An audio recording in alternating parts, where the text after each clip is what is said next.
CMR shopping mall Dasara ధమాకా offers అద్భుతమైన offers తో పాటు అబ్బురుపరిచే స్పాట్ గిఫ్ట్స్. హాయ్ అండి. హలో అండి.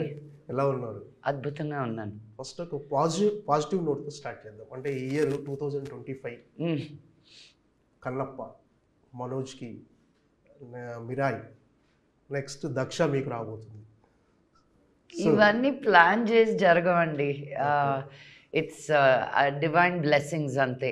ఆ దేవుడు ఏమనుకు మన ప్రయత్నం యత్నం దైవయత్నం. So this is all God's blessings అనుకోవాలి. దక్ష అన్న పేరుతోటి జస్ట్ దసరా ముందు, నవరాత్రులు ముందు ఆ పేరుతోటి రిలీజ్ అవ్వడం అనేది మేము ఎప్పుడు సమ్మర్ రిలీజు మధ్యలో రిలీజ్ అనుకున్నాం. బట్ అది ఎప్పుడు రావాలో అప్పుడే వస్తుంది అనమాట. ఏంటి మీ ఎక్స్పెక్టేషన్స్ ఎలా ఉన్నాయి సినిమా? Expectation is a very very big word. But నేను ఏ సినిమా చేసినా I really wish it's received well.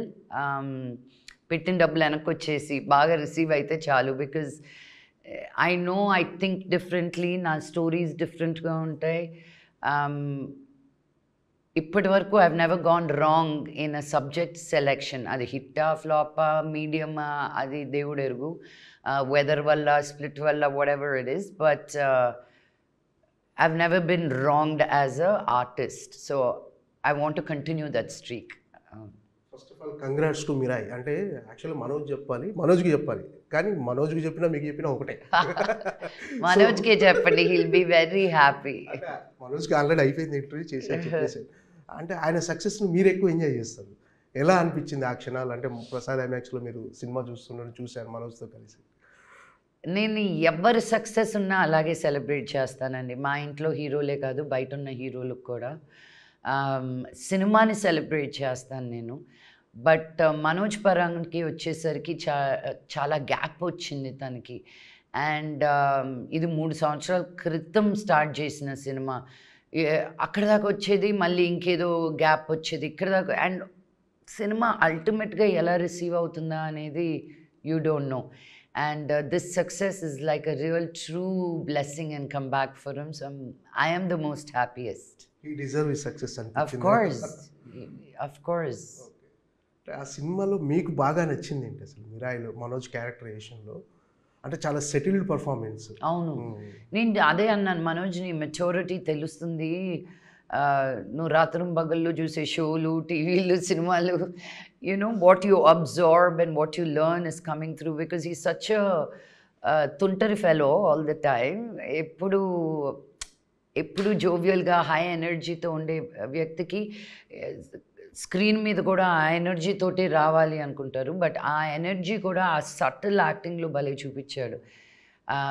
I think నాకు మనోజ్ని పక్కన పెట్టండి, తేజాని పక్కన పెట్టండి, శ్రీయాన్ అందరినీ పక్కన ఒక దగ్గర పెడితే డైరెక్టర్ గారికి చేతులెత్తి నమస్కరించాలి నిజంగా. బికాజ్ అంత కన్విక్షన్ తోటి ఒక పాట లేకుండా ఇంత పెద్ద మ్యాగ్నమ్ ఆపస్ తోటి ఎంతమంది దగ్గర తిట్లు తినాల్సి వచ్చిందో, ఎంతమందిని కన్విన్స్ చేయాల్సి వచ్చిందో నాకు తెలీదు. బట్ అల్టిమేట్గా ఒక సాంగ్ లేకుండా కథ పరంగా ఆ కథ మాకు అర్థమయ్యేటట్టు, బికాజ్ మేము కూడా చాలా అటెంప్ట్స్ చేసాం అలాంటి స్టోరీస్లో. బట్ ఎక్కడో ఒక దగ్గర ఎక్కడో పడిపోతుంది. బట్ కథని అల్లే కొద్దీ ముందుకు తీసుకెళ్తూ బాబా నాకు పిచ్చెక్కిచ్చారు కార్తిక్ మటుకు. I was very very very impressed with him. Confusion లేదు. అండ్ ఆ జటాయు వచ్చిన ఆ సీజీ వర్క్ కానీ మిగతా సినిమాలు కూడా హీరోలను పెట్టి గ్రీన్ మ్యాట్ వెనకాల పెట్టేసి చాలే అనుకుంటారు. అక్కడ ఒళ్ళు మండుతుంది నాకు, అంటే జనాల్ని పిచ్చోళ్ళు చేస్తున్నారు కదా అని. బట్ హీ రియలీ ఒక ఆడియన్ని ఎలా లవ్ చేశాడో సినిమాని చూసి తెలుసుకోవచ్చు. So my 100 marks goes to Karthik garu. And ఇంకా కాస్ట్ అంతా కమింగ్ టు ద సేమ్ బుట్టా because of him. Yeah. Daksha ఈ సినిమా విషయంలో మీకున్న ప్రెజర్ ఏంటి? అంటే ఈ సినిమాకు ప్రొడ్యూసర్ కూడా మీరు ఎలాంటి ఆ ప్రొడ్యూసర్ బాధలు మీకే అర్థమవుతాయండి బాబు. అఫ్ కోర్స్ ప్రతి సినిమాకి ఉన్న ప్రెషర్ ఈ సినిమాకి కూడాను. బట్ ఈ సినిమా ఫినిష్ చేసి ఒక 1 year పైన అయింది. అండ్ ఇదిగో వచ్చేస్తున్నాం రిలీజ్కి, అదిగో వచ్చేస్తున్నాం రిలీజ్కి అన్నప్పుడు అదే మనం అనుకున్నదల్లా మనం అనుకున్నట్టు జరగదు కదా. సో ఈరోజు ఈ సినిమా రిలీజ్ అవుతుంది అనడానికి ఫస్ట్ అండ్ 100 వరకు credit goes to my director గారు. బికాజ్ మధ్యలో నేను నిరాశపడ్డాను, అబ్బా ఇంత కష్టపడాలా అని.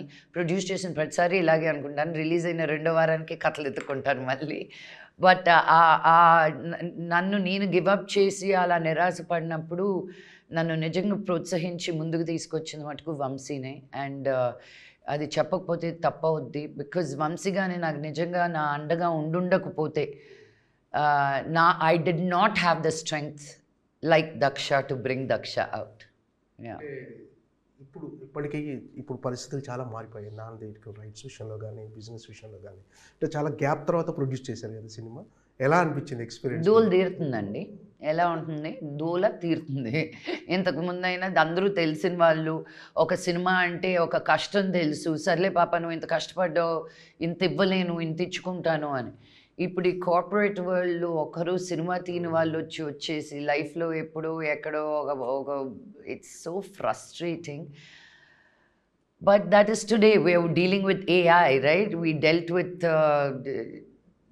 telephones, landline నుంచి cell phone, pager to cell phone to computers and laptops and iPads. I guess you just have to keep up with what the world, లోకం ఎలా ఉందో అలా మారుతూ ముందుకెళ్ళాలి తప్ప ఇంకా కంప్లైంట్ చేస్తుంటే అక్కడే ఆగిపోతాం. ఇంకా అంటే ఒక సినిమా బ్యాక్గ్రౌండ్ ఉండి, ఒక పెద్ద నేపథ్యం ఉండి, అన్నీ కంట్రోల్ చేయగల కెపాసిటీ ఉండి కూడా మీకే ఇలా అనిపిస్తే కొత్త వాళ్ళ పరిస్థితి ఏంటి? కొత్త నిర్మాతల పరిస్థితి? కొత్త వాళ్ళకి ఈజీగా ఉంటుందండి. నాకే ఒక డబుల్ ఎడ్జ్ సోర్డ్ అంటారు కదా, ఇటు తిప్పినా కాస్తుంది, అటు తిప్పినా తెగుతుంది. So it is not as easy as the optics కనిపించినంత ఈజీ కాదు ఈ narrative. So you should ask all the women who are in front of the camera. మీరు నిహాన్ అడిగినా ఇలాగే చెప్తుందేమో. You know it's not so easy. మా ఆశ ఒకటి, మా టాలెంట్ ఒకటి, బట్ రియాలిటీ ఇంకొకటి. But that is life. And ఉన్నదాంతో నావిగేట్ చేసుకుంటూ వెళ్ళాలి ముందుకు.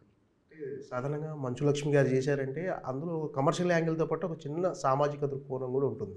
సో ఈ సినిమా అలాంటి కథైనా, ఎలాంటి కథ దక్ష అనేది? అసలు అంటే ఇంతకుముందు చాలామందికి వాల్యూ ఇచ్చేదాన్ని సినిమాలో. ఈ సినిమాలో నాకు నేనే ఇచ్చుకున్నాను.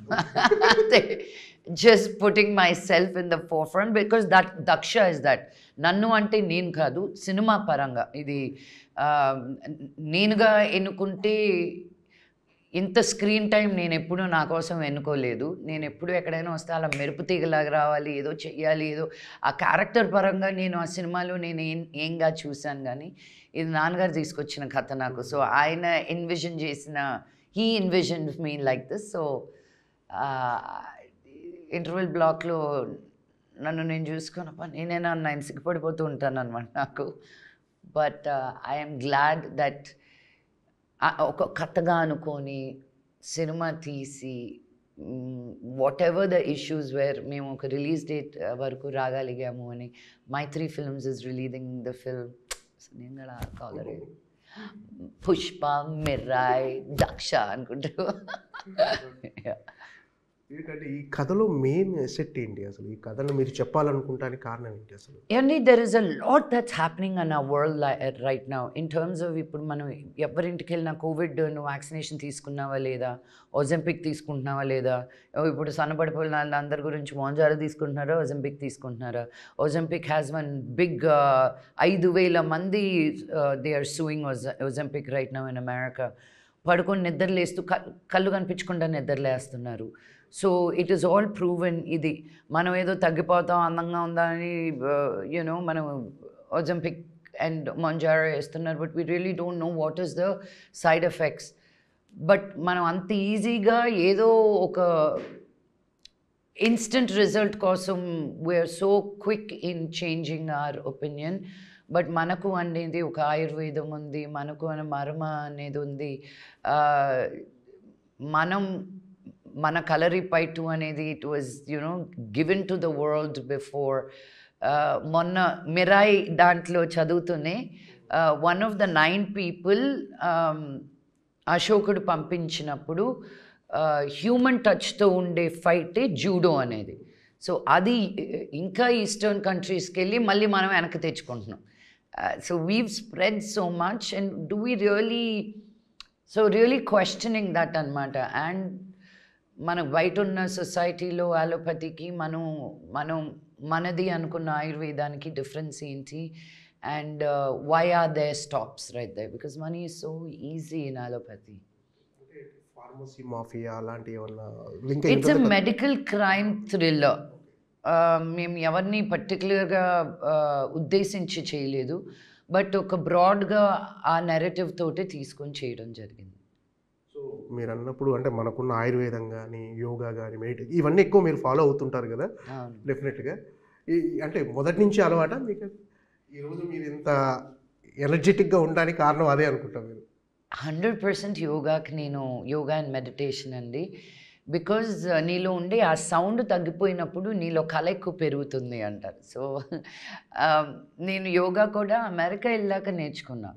నేను అప్పుడు సిగ్గుపడ్డాను, అబ్బా మన ఊర్లో ఉండేది మన మన విద్య ఇది, ఇక్కడ వాళ్ళు మనకంటే బాగా చేస్తున్నారు. నన్ను అడిగేటవాళ్ళు questions, how do you do this pose అని. ఐమ్ లైక్, వాళ్ళు అస్యూమ్ చేసేసి నువ్వు ఇండియా నుంచి వచ్చి నీకు యోగా తెలియకపోవడం ఏంటి అని ఒక చిన్న చూపు వాళ్ళకి.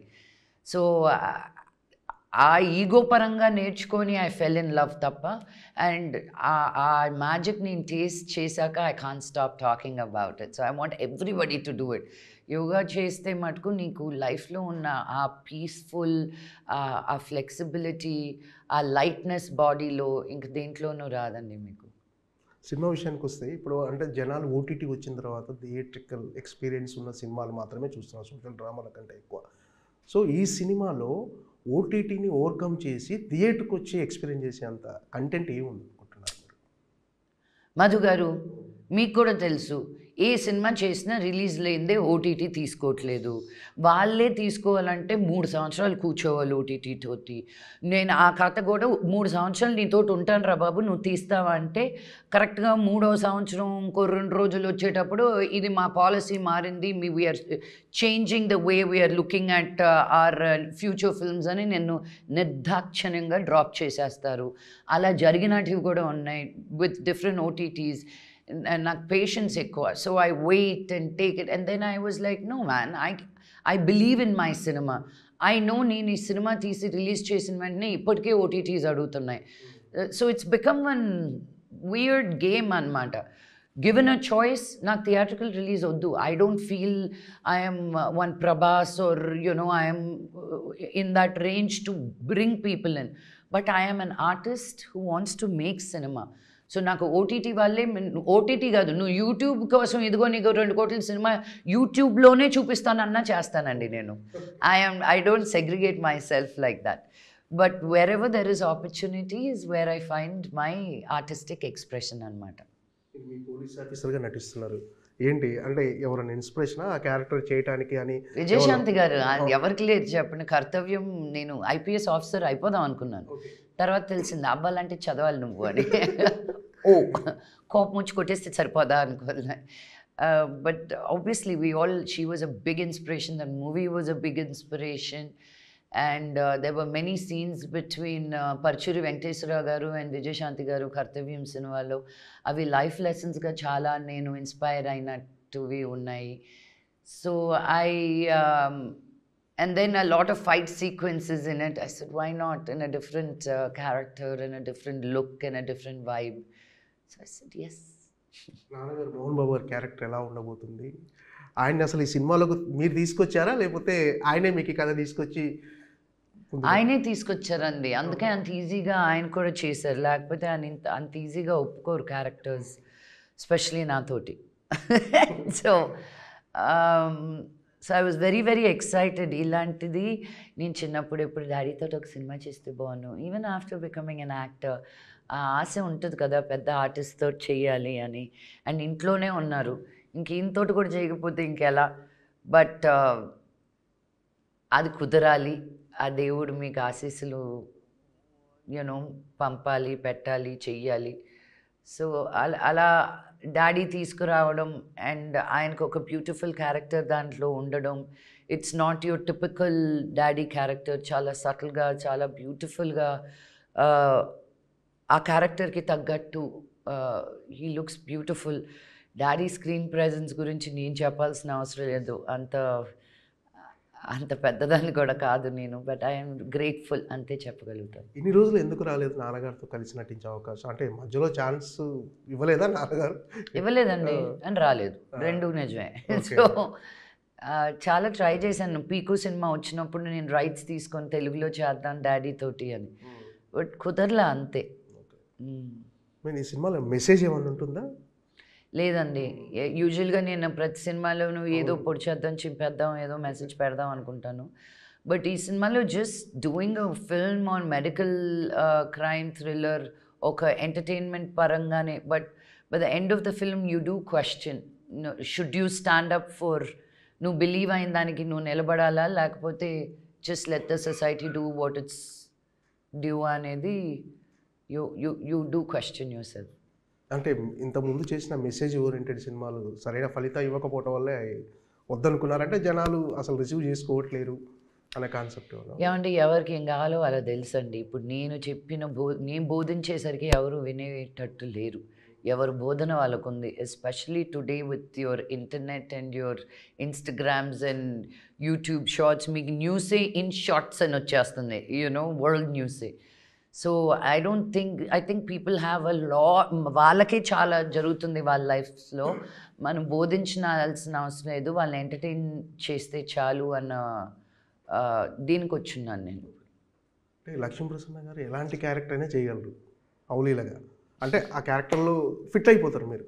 కానీ ఎందుకు రైటర్స్ మీకు తగ్గ క్యారెక్టర్స్ రాయట్లేరని అనిపిస్తుంది అప్పుడప్పుడు? 100% అనిపిస్తుంది. నేను చాలా ఫీల్ అవుతాను, ఎందుకు సుకుమార్ గారు నాకు కథ రాయట్లేదు, ఎందుకు త్రివిక్రమ్ రాయట్లేదు. నేను అనుకునేది 100 అనుకుంటాను, బట్ వాళ్ళకు కూడా అనిపించాలి కదా. బట్ నో కంప్లైంట్స్ అండి. నేను కంప్లైంట్ చేస్తూ వెళ్తే I will be a very negative, hating, angry person. అలా కూడా ఒక ఫేజ్లో ఉన్నాను నేను. అండ్ ఆ ఫేజ్లో ఉన్నప్పుడు నన్ను నేను ఎంజాయ్ చేయలేదు. సో నాకు షాంపెయిన్ అండ్ క్యావియారే ఉండాలనుకుంటే తప్పు. ఎప్పుడు నాకు లెమన్స్ ఇచ్చినప్పుడు లెమనేడ్ చేసుకోవడం కూడా తెలియాలి. So I mean that lemonade stage, that's okay.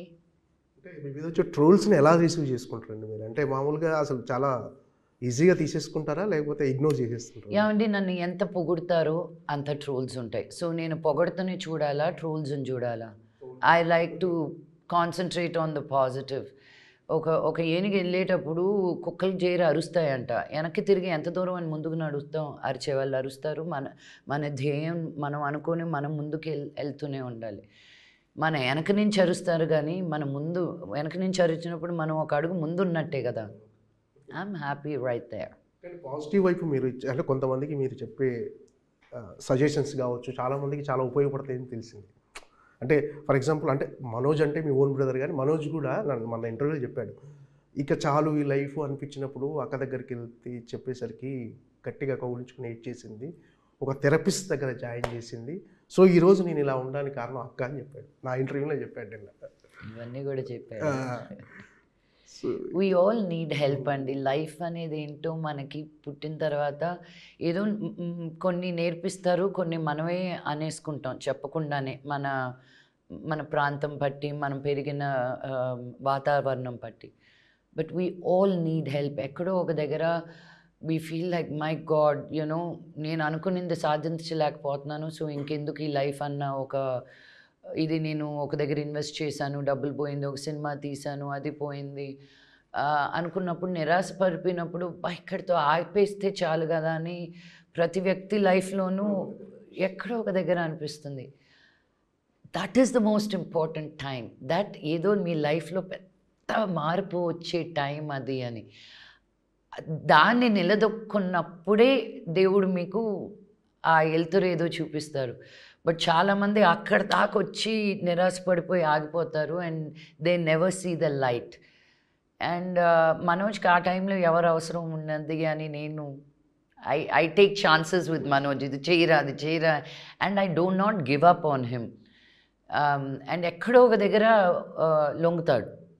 అందరితోటి ఇంత టైం అండ్ ఇంత ఎఫర్ట్ పెట్టకూడదు గారు. బట్ మనోజ్కి నౌ ఐ ఫీల్ ఇంకా ఇప్పుడు వచ్చి అడిగినా కూడా పోరా నీకు చెప్పిన చాలు, నువ్వు చూసుకో అని. బికాజ్ నౌ గట్టెక్కిచ్చేసాను నేను. నా పరాన. ఇంకా let him live his life.